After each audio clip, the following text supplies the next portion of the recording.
Okay, 5 more minutes, then bed. Okay, 5 more minutes.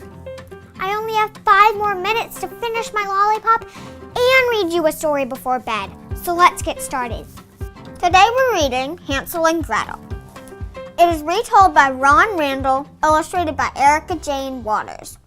Hansel and Gretel lived by the forest with their stepmother and their father, who was a poor woodcutter. One evening, the family had nothing to eat but a few crusts of bread.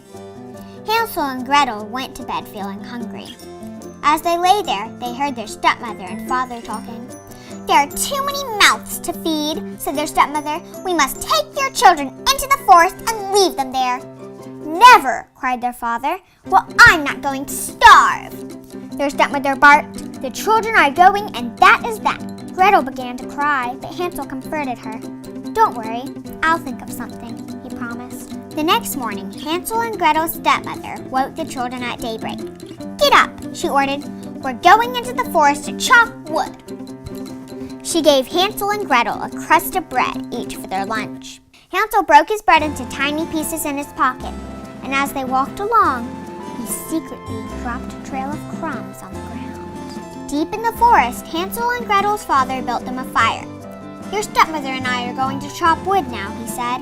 "We'll return for you at sunset." After a while, the children shared Gretel's bread, and then they curled up at the foot of an old oak tree and fell asleep. When Hansel and Gretel woke up, it was dark and their little fire had gone out.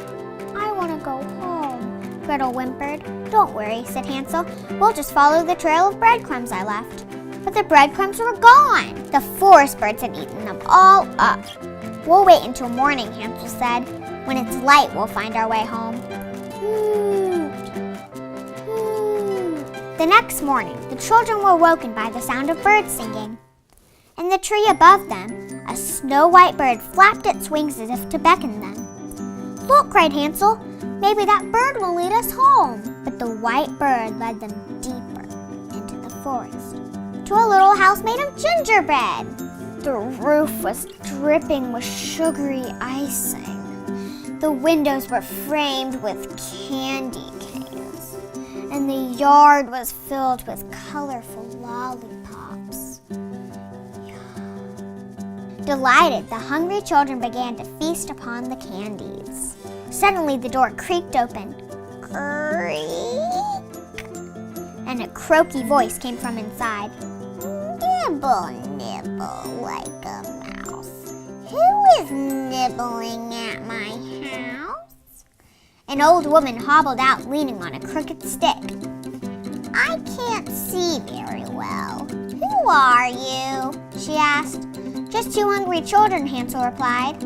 "Ah," said the old woman. "Well, you better come inside and I will make you a proper meal."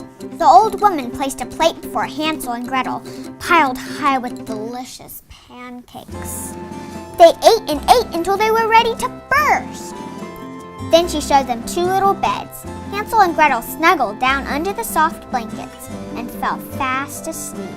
But Hansel and Gretel didn't know that the kind old woman was really a wicked witch. As she watched them sleep, she cackled. "I'll soon fatten these 2 up. Then they will make a proper meal for me." The following morning, the witch dragged Hansel from his bed and threw him into a cage. Then she made Gretel cook her brother a big breakfast. "Your brother is too skinny," the witch told Gretel. "I'll keep him locked up until he is nice and plump, and then I'll eat him up." Over the next few days, Hansel ate as much food as he could. And every morning the witch made him stick out his finger so she could feel whether he was fat enough to eat. But Hansel was clever. He knew the old witch could hardly see, so he stuck a chicken bone through the cage instead. "Still too scrawny," the witch would say. One day, the witch grew tired of waiting.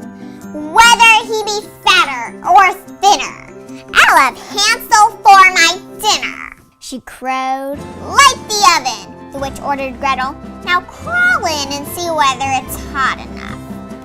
Gretel knew the witch was planning to cook her as well, so she decided to trick the witch. "The oven's much too small for me," she said. "Even I could fit inside that oven. Look." said the witch, sticking her head inside. The witch let out a big yow as Gretel pushed her into the oven and slammed the door shut. Gretel freed Hansel from his cage, and they danced happily around the kitchen. "We're safe! We're safe!" they sang.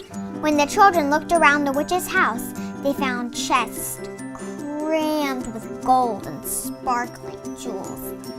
They filled their pockets before they set off for home. Back in the woods, the white bird beckoned to them again.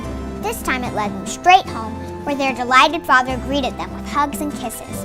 He told them that their cruel stepmother had died, so they had nothing to fear. Hansel and Gretel showed him the treasure they had found. "We will never go hungry again," he said. They all lived happily ever after, and the white bird sat on their rooftop and sang for them every day. The end. The end. Annie, time for bed. Okay, Dad. Good night.